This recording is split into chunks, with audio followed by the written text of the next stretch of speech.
Sundowner, aka the California Wildfire. A character I've talked about before, but not like the Knife Sister. A character obviously from Star Wars, iconically from Jedi Fallen Order to Survivor. Two characters that I've heard from a case of a good friend of mine with a suggestion: who would win, Sundowner or the Knife Sister? This also is about actually might be possibly preparing to death battle from different case of claims, and as well fan different admission, as it's not just about it that me and my friend have thought about. I've already talked about Sundowner in my shameless plug. Why Sundowner versus Goro is unfair. Please check it out. It will help me. If you're new here, please give a like, share, subscribe, comment. Please subscribe. Not only do I say thank you, I appreciate you, hit the bell as well. But regardless of that, I still appreciate you for watching. Again, as always, we'll obviously break down these characters and tell you why within the title, why Sundowner versus the Knife Sister is completely one-sided.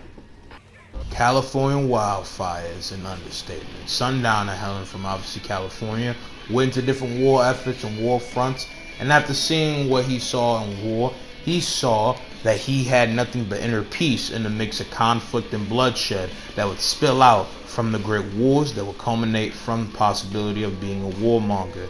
He seen nothing but power. He went out and saw some smoke level of ideology, and eventually went to different means as mercenary shit, became a cyborg, got a big ass barcode label in the front of his head. Simple shit. He believes that, simply put, war is naturally a part of who we are. Why I fired? And he believes in this to the fullest. And he's showing this boss fight, his cool ass music that you guys probably will hear in the background, and as well, it's just one built different animal, one mean built different Vato.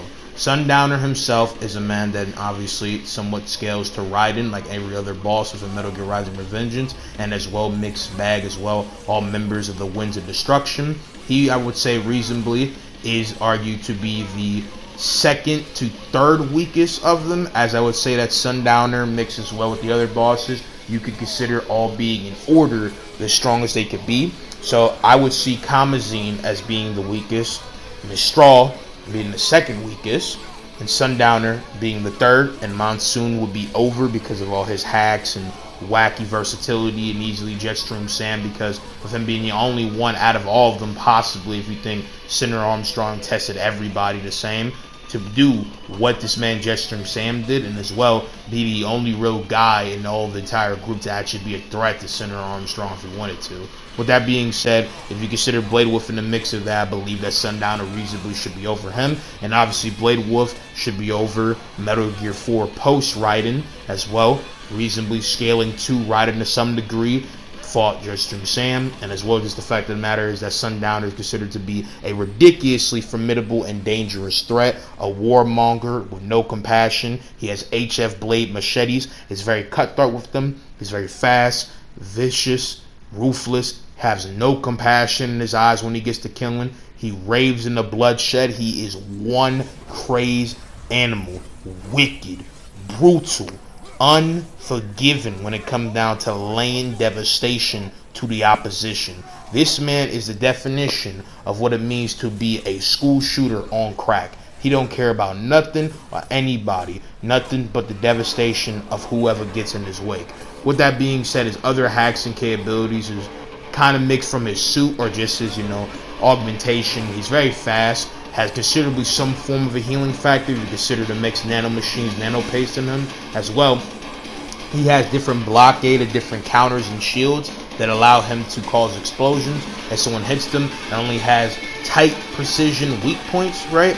That only really an HF blade in comparison could cut through, or something of the same velocity and speed as well, because of being able to even match Raiden's speed. Let's talk about speed for a second. This man would easily, just from being on the same scuff and scale to all the people that I mentioned, and to Raiden there in their fights, he would be able to give somewhat of a strength base, on this man Raiden for a second, to make him lower himself, right, and use his more superior strength on him. Not only holds that he is in much really, physical regard to this man Raiden, possibly than others, but as well with speed would easily get him from easily sub-relativistic to multiple times in a relativistic to possibly pushing the speed of light if you think he can in truth react to his, blade mode, which is canon, and all the different speeds shown about that, which reasonably gets him ridiculously fast and what you could possibly comprehend for a general person in Metal Gear, as well, again, being anything of actual weight and strength, again, being able to actually bench somewhat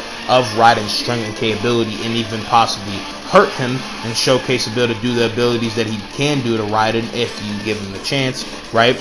Reasonably should get him on easily the multiple times at low end town level skill, or you can get him to reasonably about the reasonable scuff level to say he is reasonably on a city plus multi-city, or because again he scales over characters that should scale to others that are able to destroy Metal Gears that literally were built to take nuclear bombs, which is just more consistent city level shit, but to the extent to where a nuclear war would rage out, and all the scaling that's presented on the screen would reasonably give Sundowner, like others that scale to him or above, mountain level possibly AP. With that being said, that makes Sundowner undoubtedly one crazed wild Vato in strength, speed, and AP. His knowledge and battle IQ, I guess, is something to greater talk about. He is the leader of Desperado 2, the case of the Winds of Destruction, was seen in high regard and hail by Senator Armstrong, who funds it. He is the CEO of World Marshal, right, and also, Senator of, obviously, Colorado. And so, someone like Sundowner enacted in all these things under the case of the approval of someone like Senator Armstrong to the best degree would show his tacticalness, his advantage in different fighting, and as well, he is one, even if you want to say very cocky and arrogant person, pretty skilled enough to utilize a lot of his mixtures of shit, and again, is very physically strong. So, yeah, pretty much it for Sundowner. Ninth Sister, formerly known as Mazana Tai, was a female DeWalton Inquisitor who once served as a Jedi Knight in the Jedi Order. During the Clone Wars, before being captured by the Galactic Empire, of course, after her capture, she was subjected to torture and mutilation before falling to the dark side. And from there, like any other person, went through multiple forms of mental, physical, and spiritual rebirth to become a dark, brutal, demon-time hound of the Empire. By undergoing training by the Grand Inquisitor and briefly by Darth Vader, to become a skilled Jedi hunter like no other, one of her first missions during the early days of the Imperial era, the Ninth Sister accompanied Darth Vader, the Sixth Brother, and the Tenth Brother to the planet Mon Cala to hunt the Jedi Padawan Farron Ball. Lady went about not only scourging from multiple adversaries in very quick form, showcasing that she is one built different powerhouse and combatant, has statements in multiple showcasings of her being not only being the physically arguably most strong sister of the entire sister to brotherhood, and as well, their force strength is a very capable woman. With that being said though, right, she later accompanied the second sister to hunt down the fugitive Padawan Cal Kestis, who defeated her in a duel on Kanja. This would take away her iconic right arm that she would use to be very flawless in execution with her lightsaber, double-wielded, double-bladed, whatever the case you want to say, right? But even getting cut off her right arm, she was not fazed by this, it seemed like physically. More reveled in the idea, saying the iconic quote, "When you've already lost yourself, a limb's easy. I was a Jedi. It'd be fun to bring you in, watch you crack like the rest of us." This shawty is like Sundowner. She is mentally unstable. With that being said though, she'll later go down trying to hunt this man on Tizzle Run with the Seventh Sister, but from what I know, as I've not fully played Jedi Survivor, she is killed by Cal Kestis. I don't know how, but she is defeated. But I know that again, she has a cybernetic right arm, she has a cybernetic actual right leg, and as well, regardless, the cybernetics or not, is very powerful and very built different. When it comes down to power skin, because she scales the Cal Kestis in some way to pressure him, has that statement about being the physically most strongest, by different reveredness and by the fact that Cal Kestis, like what other renowned Jedi, have been under the tutelage and under the advisement of the great Jedi Master, known as Yoda, part of the Council of Order from Jedi. With that being said, would give not only someone like Cal Kestis, because of being hailed in very high standing by Yoda, and as well comparison with multiple form of scaling and just scaling to Cal, who has his own physical showcasings. At low end would be a multi-city block like character because of being able to stop multi-asteroids, multi-rain different rocks and meteors to that level of caliber and velocity. With that being said though, right, she would be more concrete to say because of Cal's greater grand scope, scaling and be able to stand anywhat to some of the most highest peak grade A Jedi, reasonably would scale to the dwarf star level to multi-dwarf star level plus, right? Scale, you say that she could scale to more celestial bodies, but again, I think that's the most consistent. With that being said, her combat capabilities is that she's a great skilled master in dual-wielding blitzing, use the force to pressurize people, use windmill technique. She's very physically strong. She's able to boulder through people. Is built like a fucking BMW 36, and she's one hell of a strong combatant when it comes down to utilizing her force skills to combinate, mix up, and set up people in different regards. With that being said, though, again, because of the fact of her scaling to Cal Kestis and mixing different skill, she's able to adapt to a person that's skilled in dual wielding form, lightsabers, is very skilled in different form of force techniques, is able to combat some of his force techniques, and is able to take a lot of his blows on her shit. Because she is very strong and adept in the force, she's able to use it to evolve not only her instincts and combatment, using a form of sonic sway. She has precognition, aka sixth sense. She's able to utilize it in crazy foreshowing. She's able to destabilize a person's mind, distort their mind, to open them up for different setups and attacks. And as well, again, because of the fact of the matter of her being a very skilled combatant with the force to the point where she's said to be the physically strongest, like I said, she has ways to be able to pressurize a person's mind. She's a very good shit talker, and yeah, pretty much it for her. It was an obvious. The Knife Sister absolutely fodderizes Sundowner. It's not even funny, right? From just the fact of being way more physically of high regard. But if we talk about speed, it's even worse, right? I mean, Shawty would be scaling way more higher because of scaling to these renowned Jedi people, and even scaling over mixed back some different form of sisters or brothers, right? Where she has the argument to be able to scale way more higher relativistic to the speed of light than Sundowner. It can scale like to at least thousands to hundreds of thousands times, you know, the speed of light, making her, again, reasonably good low end, massively faster than light, putting, again, Shawty way more higher than Sundowner.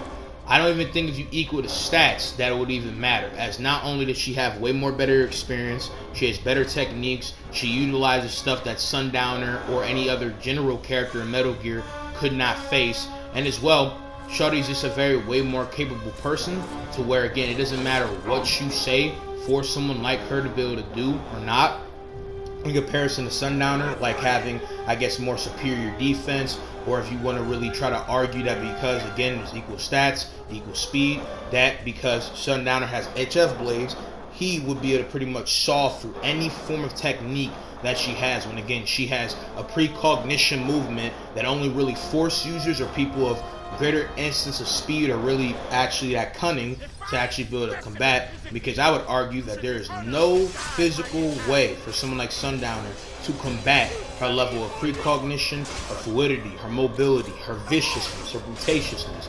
He would get slapped multiple times. She is way more physically stronger than her, right? If I were really going to say more, as again, Shawty is able to sometimes, you know, outspeed and outmaneuver pressure some of their people of defense, you know, of a great regard. That to me, no matter if Sundowner has a very maybe mixed bag, kind of hard defense to get past, I say because, again, her force usage, her techniques, that she could split through them, she could attack him in multiple ways that his shield counters could not work.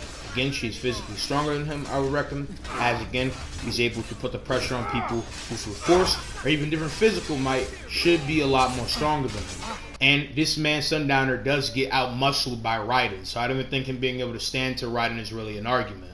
In the end, I feel like all around, she just has a better cosmology, she has better resume, she has better feats, and all around, again, in the end, I believe that she would all around slap him regardless of any way that you see it.